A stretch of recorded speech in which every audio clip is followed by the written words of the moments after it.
É, galera, tranquilo, numa boa? Hoje eu pretendo falar sobre justiça restaurativa. Óbvio que eu vou falar sobre o ponto de vista de um professor. Esse é o meu lugar de fala. Pois bem, para eu falar da justiça restaurativa, eu preciso falar da justiça retributiva primeiro, para a gente ter noção. A justiça retributiva é essa que a gente conhece, é essa que está em voga. Exemplo, eu estou no trânsito, alguém colide com o meu carro, eu sinto o mal, do dano, e portanto eu desejo a retribuição desse mal que me atinge sobre o condutor do outro veículo.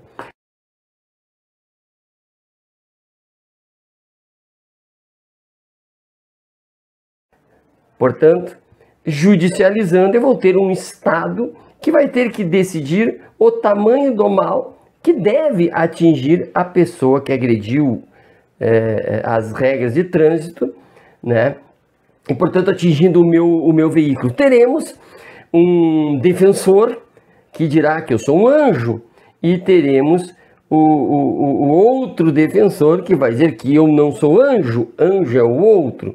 E um ponto de vista não só pensado na retribuição do mal que eu sofri, quanto baseado no passado, porque evidentemente se pensará quão bom motorista eu sempre fui, e o outro quão mau motorista ele sempre foi. Enfim, se discute entre esses três polos, o Estado, o agressor e a vítima, e ali se resolve a situação ministrando a quantidade de dor, a quantidade de mal que o agressor merece.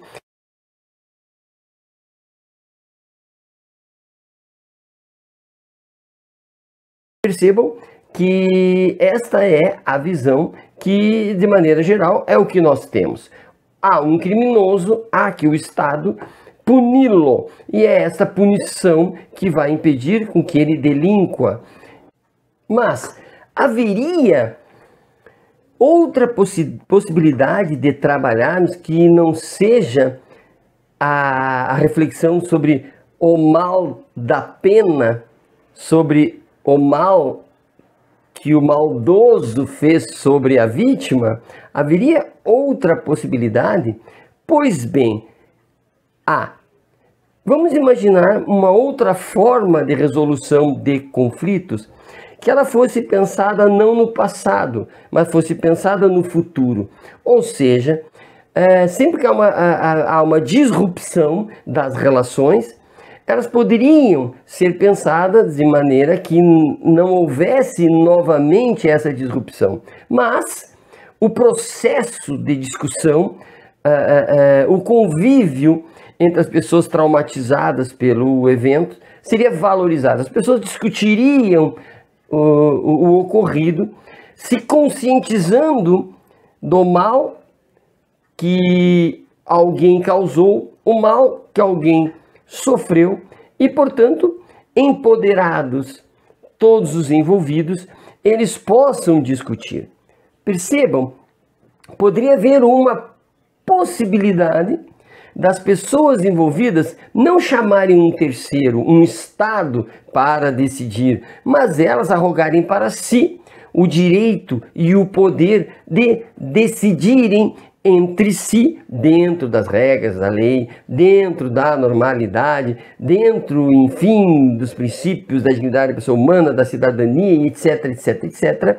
Poderiam essas pessoas discutirem entre si, todos se sentindo responsabilizados, e empoderados, e portanto chegarem a uma solução em que a aprendizagem não seria pela dor, mas a aprendizagem de um comportamento futuro adequado se desenvolveria na discussão. Não seria possível um lugar de fala em que as pessoas envolvidas fossem consideradas iguais, onde o discurso fosse baseado na tolerância, fosse baseado na vontade de restaurar uma relação que se perdeu devido a uma disrupção?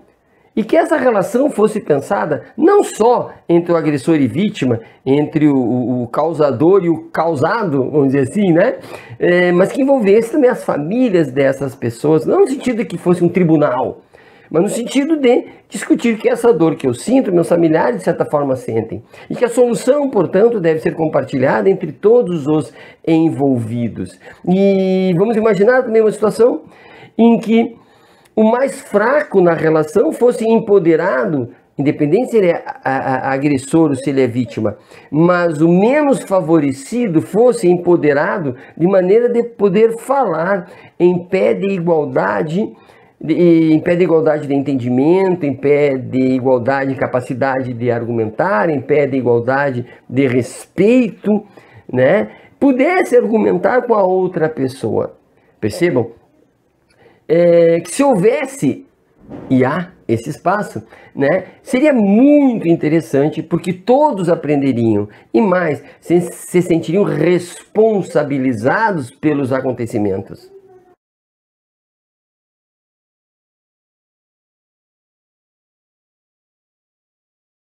Devido ao empoderamento e essa visão de futuro, essas pessoas envolvidas, né, só se envolveriam num diálogo para a resolução de um problema quando se sentissem seguras e confiantes. Seguras, porque não haverá mais agressão neste ambiente de fala e de diálogo. E confiantes e esperançosos, porque se pensará no futuro e uma resolução de um problema que vai evitar problemas no futuro, onde as pessoas são pensadas no seu comportamento futuro e não no seu histórico.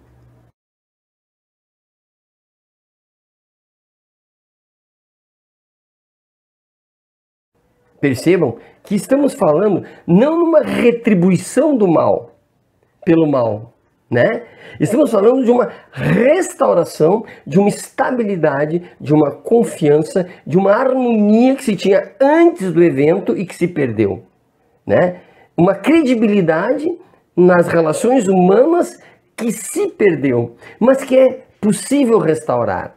Não restaurar no sentido de que vamos nos tornar amigos para sempre, mas no sentido de que a convivência humana, a possibilidade de convivência, ela é restabelecida. Eu vou poder, lá no meu exemplo, né, continuar rodando no trânsito, sabendo que eu não vou ser abalroado por ninguém, e nem por aquele que bateu no meu carro há 15, 20 dias atrás, né? É a confiança de que, se isso acontecer com outra pessoa, nós vamos restaurar as relações de novo. Porque o que se pensa não é na dor, mas nas relações, onde pessoas vão discutir se responsabilizando. E o que é se responsabilizar? Pode ser, além do ressarcimento do dano material, pode ser, não sei, um pedido de desculpas formal, pode ser atividade voluntária, não sei, porque este processo ele não e aqui já vou dizer o nome desse processo, é justiça restaurativa.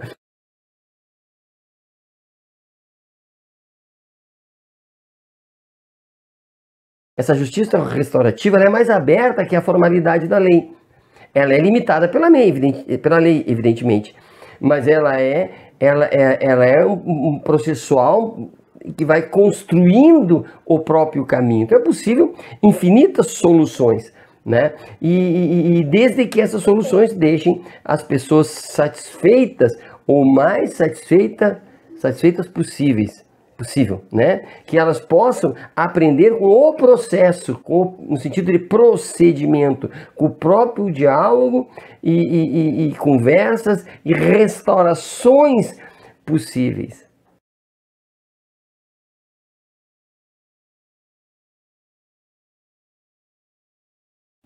Agora coloquemos isso numa sala de aula, numa escola, né?